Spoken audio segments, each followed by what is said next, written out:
still got to get a couple licks in. You see this? He's like, oh, their ships are badass. Like, they're not capable of building it on their own. But also, their ships suck. Here is why. Okay, which one is it, man? Don't do this. Don't do...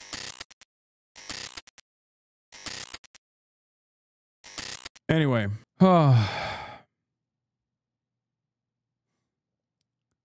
This is the bullshit ceasefire. How North Korea's new warship exposes fast shipbuilding tricks. Wall Street Journal. Successful side launch of a ship looks like. And this... I don't like that they're about to dunk on North Korea failing to successfully deploy a new warship, okay? I don't like that. They have nothing. Let them have this. This is one of those things... This is one of those things where you're supposed to just like look the other way. You're supposed to be like, oh, they're trying. Okay. It's up. It's up. I don't like that they're, you guys know this. I think we should let North Korea do stuff like this. Okay. And it's nice. It's just like, let them have this. Okay. Let them have this. I think it's really messed up that we're making fun of them for not being able to successfully deploy this ship. Is Kim Jong-un's brand new 5,000-ton destroyer. It capsized after North Korea tried the same launch method. But what seems like a major setback for North Korea's efforts to modernize its Soviet-era navy offers a rare glimpse into the shadowy relationships between Pyongyang and Moscow. The botched launch at Chongjin was very embarrassing. Why do you treat the DPRK like infantile children? It comes across as super racist. I don't know. Maybe because they really destroyed and withstood a horrifying famine under crippling sanctions without America ever giving them a moment of respite.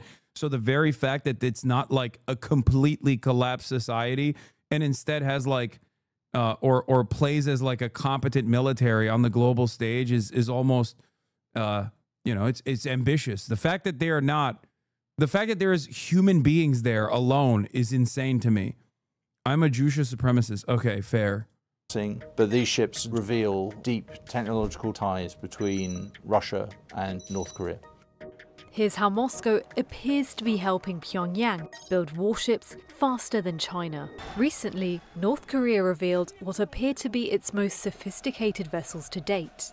The capsized Chaehyun-class warship that was put upright by June, and the first Chaehyun destroyer successfully launched in April. It would be impossible for North Korea to build a ship this quickly without outside assistance. Yo, you're just jealous, bro. You're just jealous. Yo, you see this? It's jelly beans. Oh, China's helping them out. Why? They're lying. DPRK also lying, sir. What do you mean? Oh, wow. Their bitches are too bad. Okay, calm down. All right. Jesus Christ. You don't know them. You don't know them. You don't know them. Maybe it was Russia. Oh, no, it's Russia? Okay, whatever. Still. Mike Plunkett is a naval analyst with defense intelligence company Janes. On the surface of it, these ships are very impressive. They are modern, they have a wide range of capabilities, but there are a few hints that they may not be everything that they appear to be. Bro, still got to get a couple licks in. You see this? He's like, oh, their ships are badass. Like, they're not capable of building it on their own. But also, their ships suck. Here is why. Okay, which one is it, man? Don't do this. Don't do this. Elements in the design of North Korea's new warships indicate a high level of Russian involvement, especially when compared to Russia's own Grigorovich-class frigates. The stern here, they have the same basic squared-off shape in both classes. The profile of the foredeck and the bow is the same or very similar on both. Images of the Chaehyun destroyer launched in April also bear a strong resemblance to the Russian warship. The real giveaway is this chine that runs the length of the hull from bow to stern. This is a line marking where the slope of the hull changes direction. It's the same on both classes. Even design variations indicate how closely... excuse me, these flags clearly indicate that this is DPRK origin, okay? Russia appears to be involved in the development of the new vessels. One difference that we do see between the two ships is that the bow on the North Korean ship is considerably sharper in its rake. It's a steeper angle than the Russian. That is because the Russian frigate is approximately 410 feet long, which is about 65 feet shorter than North Korea's warship. They need the extra length because they have packed significantly more weaponry, more missile systems into this hull than is present in the original Grigorovich. You would need Russian assistance in doing this because it's a Russian design. So they are familiar with the strengths and the weaknesses of the hull, where it would be safest and strongest to insert that additional length, and how it could be done as quickly and safely as possible. The tech ties between Russia and North Korea go beyond designs alone, as Moscow seems to have supplied Pyongyang with the Pantsir-M, a Russian-only short-range anti-missile air defense system. This is the first time this system has been seen on a warship other than in the Russian Navy, so this is clearly a direct export from Russia to North Korea. Yeah, I mean, where are they supposed to get it, dude? Like, where are they supposed to get it? From Japan? From America? Like, of course they're going to get it from Russia. What do you mean? To arm this particular warship. Kim Jong-un has long dreamed of modernizing his outdated navy. And in 2023, he visited... Yeah. Super big news. Israeli jet appears to be extremely similar to USA jet. One might even say the exact same jet, as a matter of fact. The headquarters of the Russian Pacific Fleet.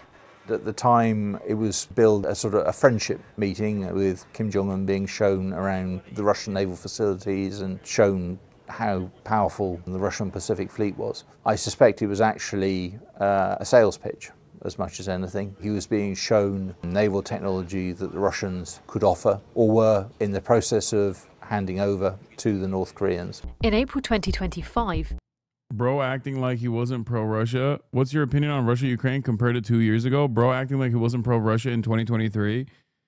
No, I wasn't pro-Russia in 2023, but you're brain broken into thinking that I'm pro-Russia in 2023. So you probably think I'm still pro-Russia. So from your estimation, nothing has changed. A year and a half later, Kim revealed North Korea's... It was really funny because I saw like glimpses of where this kind of Hasan's pro-Russia sentiment was coming from. And I realized very quickly that it is even dumber than because it was literally me, like, I'd be criticizing Russia and the person who clipped it would not understand that I was criticizing Russia. So they would play it as though I was being pro-Russia, regardless of the fact that it literally had a chyron that said like Vladimir Putin is bad. I don't like Vladimir Putin. It's a 3-year-old emote. It said Haas news breaking, Vladimir Putin bad. First destroyer. Pyongyang said it took roughly 400 days. It comes with the D community and the videos he made where he gets Ukrainians to smear you. Yeah, I remember that. That's also kind of funny. To build. For warships at this size, the North Koreans have built it even faster than the Chinese would. China typically takes 18 months to build and launch a similar class of warship. A US Arleigh Burke-class destroyer will need about 2 years, while Russia can take up to 11 years to build a frigate. So, for North Korea to build 2 of these within around a year is extremely fast, causing some experts to wonder whether these are actually completed ships.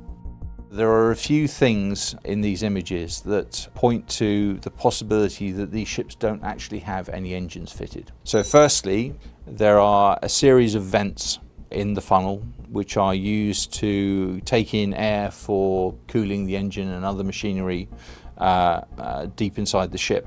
We can see in this image that all these vents, they're all blanked off with metal plates. They are not taking in any air for anything. At the moment, we've only seen it moving around with the assistance of tugs. We've not seen it moving under its own power. The other clue is that the waterline, which is where the water is supposed to be, when the ship is normally loaded, it is a long way above the water, which indicates that the ship is very lightly loaded.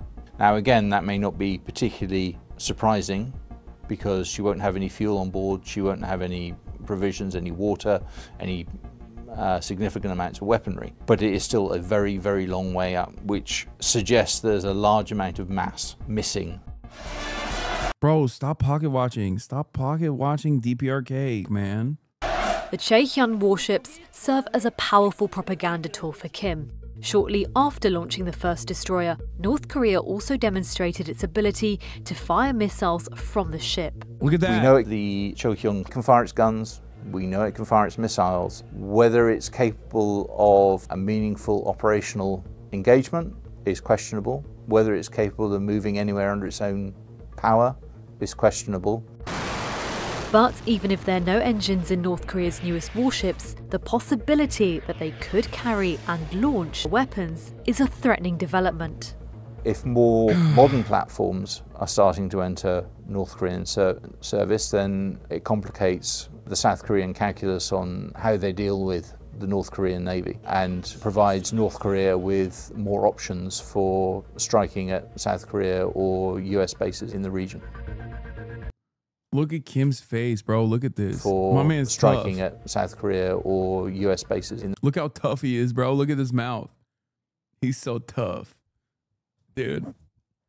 He's just always aura farming, dude. That's what it is. Not to derail, but I just found out a new friend of mine is a D fan. Very disappointing, who claims to have met you at LAX and says she was rude to you when you asked if she was in line. I don't know if you remember if it's true or not, but sounded made up, lol. Wait, she was rude to me when I asked if she was in line? No, of course I don't remember this experience. Why would that ever register with me? What? It's an airport. I probably have my headphones in. What the